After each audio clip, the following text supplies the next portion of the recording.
G'day legends, I hope that you're having a fantastic day and looking after yourselves wherever you are. Now, as always, we have a fair bit to go over. So, we'll, of course, we'll be having a look at the maps and we'll be looking at some information, some intel that I was sent off the front line that goes against some of which we spoke about yesterday as far as where the Russian movements may be and some critical points around that Avdiivka front. As well, we'll be looking at movements up and down the front line in other directions as there has been some.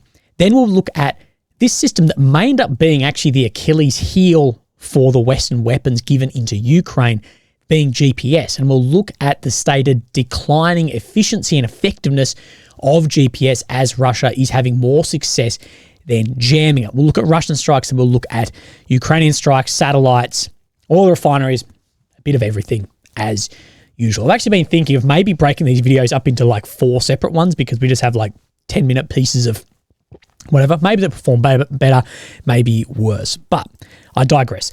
What we need to look at is this Ukrainian ATACMS cluster strike against a Russian concentration of troops. And firstly, I'll show you where this is. So, of course, we have Ukraine in the center, the capital of Kyiv. The red areas occupied since 2022, the purple since 2014. Now, we have the Kharkiv Oblast, of which you guys will be familiar with, you know, people are saying that we could have another major Russian offensive in here. And then we have the Lugansk Oblast out here. Now, we're looking at this below Lutsk, and then just below it we have Rohove, and then we have Kuban. Now, this strike is down along this river here. So let's just get a location to here, out to edge of the occupied territory. We're talking about 80 kilometers. Now, the page is reporting on this. Most of them will say 100 kilometers behind the line.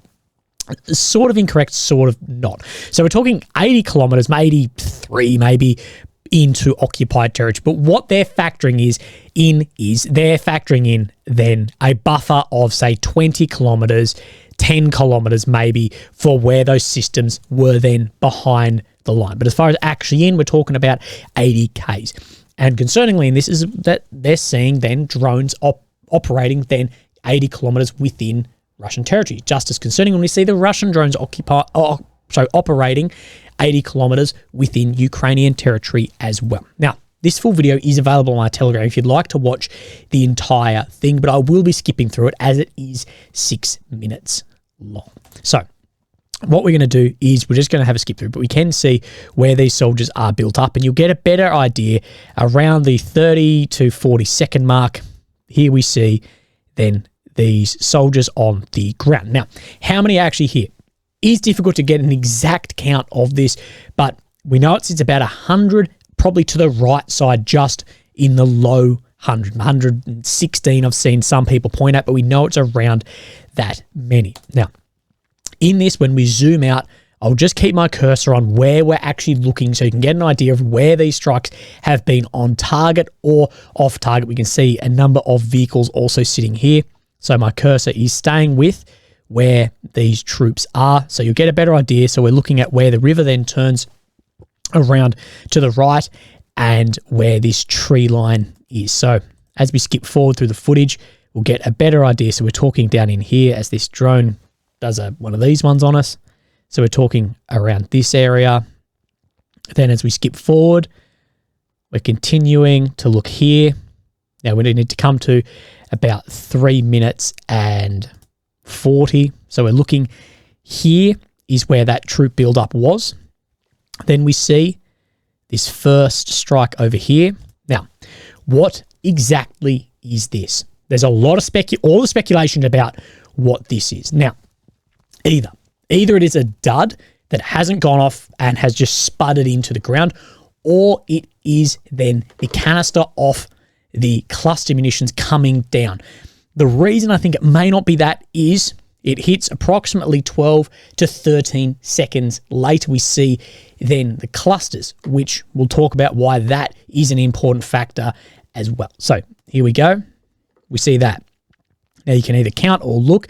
This hit at exactly 350. And then, this is where these troops are here from what we saw before. Remembering that was now 4 minutes ago. And then we see this first cluster strike right in this area, maybe just off, but there are ones around here too.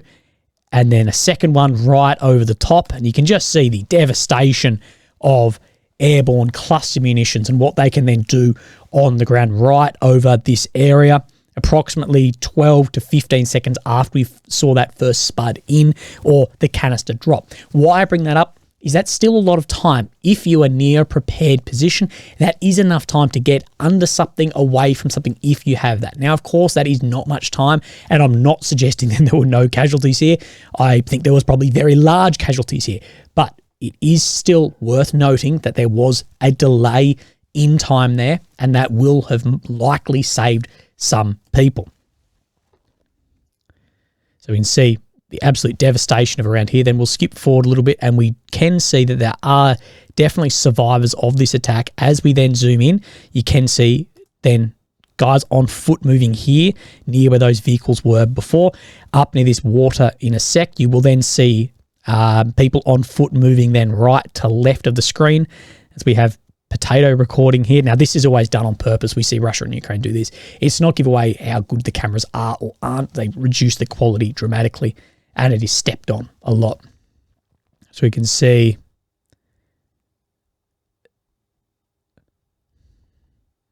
movement there, just there if you saw that guy walk across as well. So we know there are some survivors underneath this. And then we see then a third strike out in this ploughed field. Now, was this against another location? Unsure. One thing I will say of why I mentioned it is a ploughed field. If you've ever walked through a ploughed field on foot, bloody pain in the ass. That's why I don't really think you'd have a concentration of troops out on a ploughed field, maybe running training. I don't know. The footage doesn't suggest that, or having vehicles out in that boggy area. So as far as the actual casualties of this event, look, I'm not 100% sure. I don't believe anyone currently can say that we have a fourth strike down in here as well. Maybe other movements, other concentrations, troop buildup. We just don't know. What I'll say with this footage and with other footage is, yes, there's definitely casualties caused here, but we don't have anything that can give us a BDA, a battle damage assessment of exactly what has happened here. Now, I'm sure that over the next couple of days, we will get more and more video coming from exactly what has happened here, whether on the ground or that footage does cut off early and it's poor quality. Maybe we'll get a better idea as well. Now, why are there three separate areas? Well, it may have been hitting three separate areas, or it may have been interference by Russian electronic warfare, which we know has been successful against these systems prior and against more systems, which we will be talking about in a bit. But I do suspect that there are mass casualties from that event as well.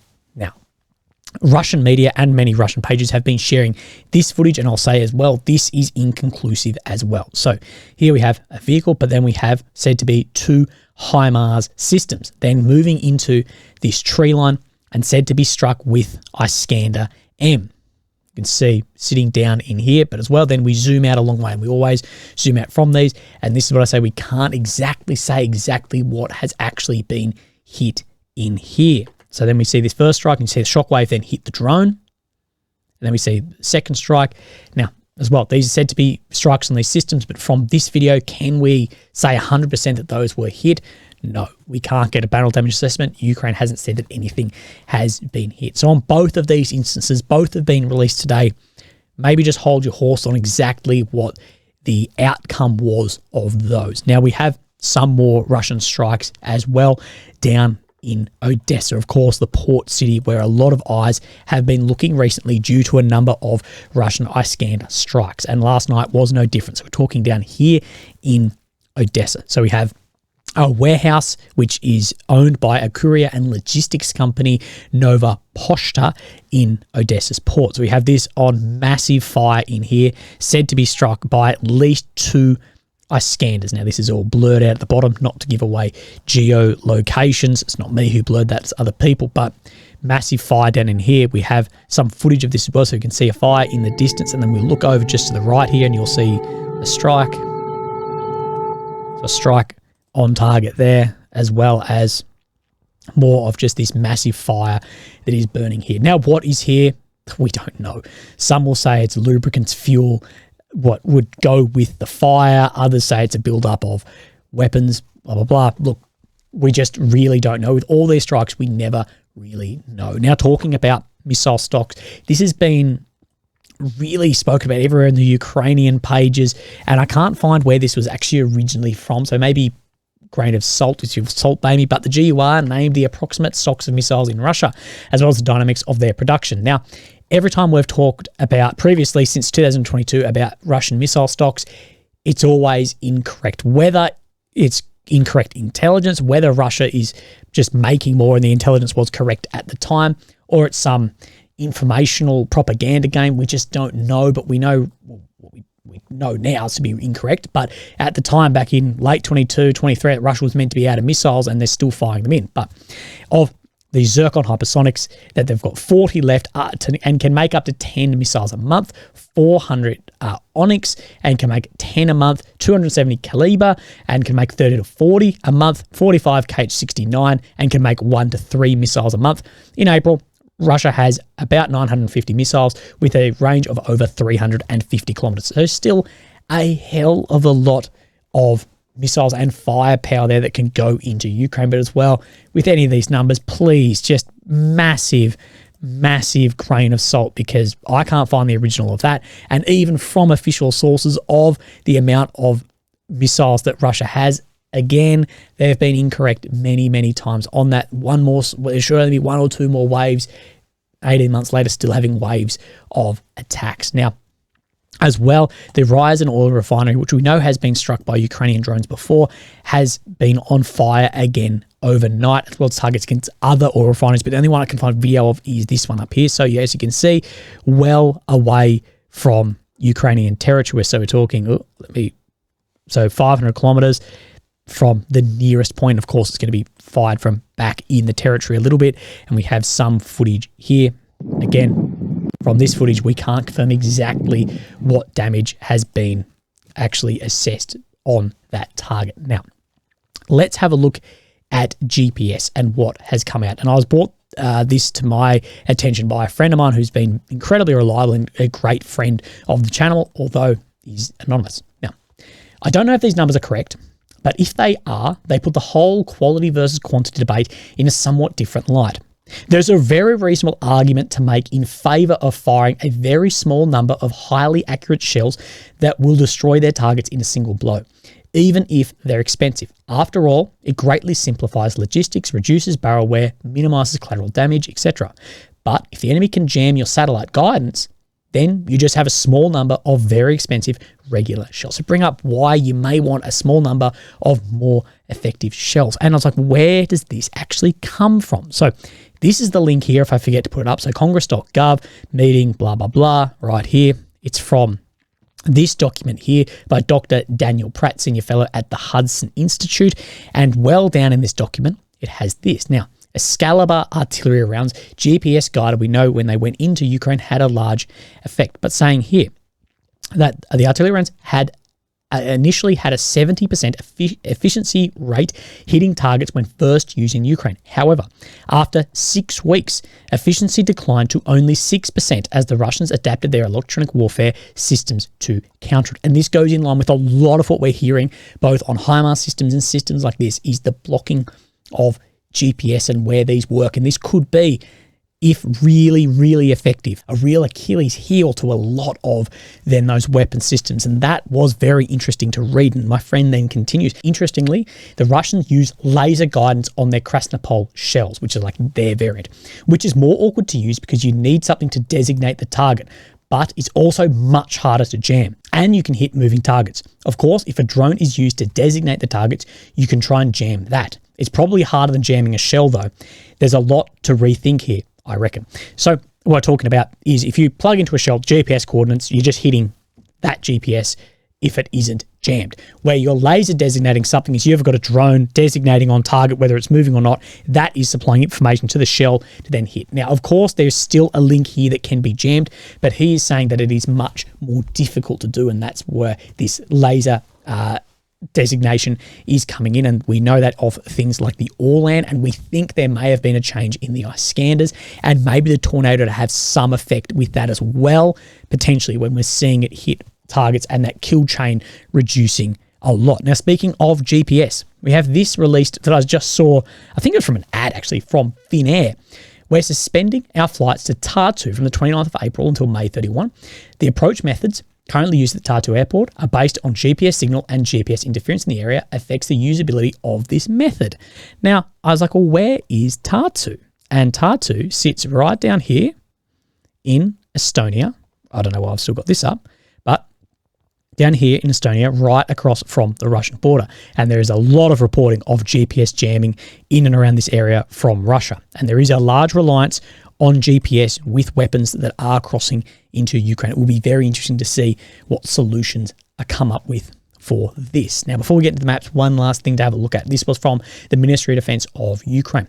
They will cooperate with one of the largest satellite companies in order to limit the filming of the territory of Ukraine. Representatives of the MOD met with the management of the satellite company, so they're not named, but the meeting is to discuss the limitation of space photography of the territory of Ukraine under martial law. So, of course, with martial law, Ukraine has special rights and provisions, saying every day satellite companies survey the territory of Ukraine. These images can be used by the enemy. Therefore, we are grateful to our partners for their willingness to sign a memorandum with us and jointly implement a mechanism to limit filming in our territory. This cooperation should become an example for other satellite companies in the conditions of war. We must minimize the risks of using images of Ukraine by the enemy. Now, one thing I will say in this is this trying to limit military use or AUSINT use that can disprove narratives. Now, Russia, China, we know China's giving Russia a lot of imagery as well. They have within the hundreds of military satellites, of course, used for different things as GLONASS and this and that. But this company here is not going to be doing that. But we do know that the US is unveiling more sanctions against China that could affect bits and pieces like this. Also, the MOD plans to extend the contract with the satellite company in order for up-to-date images of territory of Ukraine for defense and security purposes, which would be coming straight from the US anyway. But we could be getting a limited amount of satellite imagery. Now, let's have a look at the maps now that we have, I guess, the news out of the way. So let's come down here into Avdiivka. Now, we do have some significant changes on this map. More territory made to the about 2.3 to 2.7 kilometers here, which is a large gain when we take into the account of how much territory we have seen change over the past then 18 months. And we will talk about down in Pervomayski a little bit later as well. Now, what we spoke about yesterday was trying to get then to this intersection over here. Now, I have someone who has sent me this, who we've spoken to before on this, but of course, anonymous. The failure of the 115th Brigade rotation has led to a concerted effort by enemy forces to cause a multi-directional assault to overwhelm AFU defensive positions at a very high cost to them. So we know in Osheretny there was a withdrawal by that unit, what caused their NAFO to call guys who are actually on the ground actually fighting then cowards. They will continue a Pyrrhic advance as long as they can. Now, Pyrrhic means one at great cost, that it may not have actually been worth the fight for the cost it had. However, by extending their supply lines so quickly and in an environment that almost no cover and poor transportation routes, this leaves them highly vulnerable and enables the AFU to make successful counterattacks where the enemy are trapped in this environment with no protective positions. So saying there aren't any protective positions in here, and I don't know the lay of the land of where the past Ukrainian defensive positions were here other to take that up. But one thing I will say is as this is widening down here, those lines of logistics and supply to the front are then increasing. Such advances are suicidal in the long term, and no matter how many Pyrrhic successes they have, it shall always be a negative outcome. Now, with this, I like getting separate ideas on it, and with everything, time will tell on these maps, on these advances, what actually becomes of them. So Noel Reports is back, and he has his map update showing the same amount of movement around Berdachi. Now, out from Osheretny, a fair bit less. It doesn't show this northern push up here, as we can see by where then these waterways sit, but also that Kedemeg has then come under control and the movement between. But if we line up where then these waterways are, showing not today's amount of movement on the MOD map. So we'll bring up Syriac Maps update of what is happening today. Now, maybe not as easy to see, but this is Osheretny, Keramik, Novikanovi, and this Ukrainian movement out from a defensive position in here as this pushes across in here, closing up. This dot is then this town up here. Saying situation north of Avdiivka. Russian army continue advancing south, west, and west of Solivov along the trench lines until Ukrainian army stopped the attack. So we have Solivov, so Russia trying to move down here until Ukraine was able to stop the attack, but this is showing a fair bit further out towards Sokil. In addition, Russian troops are fighting in the southern part of here and advancing further east of Osheretny. As a consequence, Ukrainian forces withdrew from the central trench systems northwards. What area is being secured by the Russians? So all of this area that really sits in here is being closed up, and we may see that then close up tomorrow. To give you an idea of what we spoke about, so we saw then that close, yesterday, and then this then today, as we sort of predicted in this area of that closing gap between Osheretny and then Keramik. Now, let's then have a look up at Chasiv Yar. Let's have a look. There's no change on this map in this area. There's been no change on this map for a while in here. We'll have a look at Chasiv Yar. It shows more Russian control out along this was Mount Baba area just here. During the last hours, Russian army took control over the remaining areas of Mount Baba. The intensive bombardment forced the Ukrainian army to withdraw to the trenches to the water channel. In addition, clashes between both sides are taking place in the first buildings of the Canal micro district. So the movement trying to get back in and break into Chasiv Yar, and this movement on then this southern flank. Now, to the north of here, we have no update. Now, we do have a map update just to the south of Avdiivka, down near Pervomayski here. Now, this is from Noah Reports. Now, of course, he's been a few days behind on these maps because he's been away, but we do have this advancement out Pervomayski as well as the close up here, but not showing down towards Novelsky that then the MOD map update is showing here. And this map now shows more similar to what Syriac was showing maybe about a week ago. Again, this map not showing anything Krasnohivka, which we know this is incorrect in here.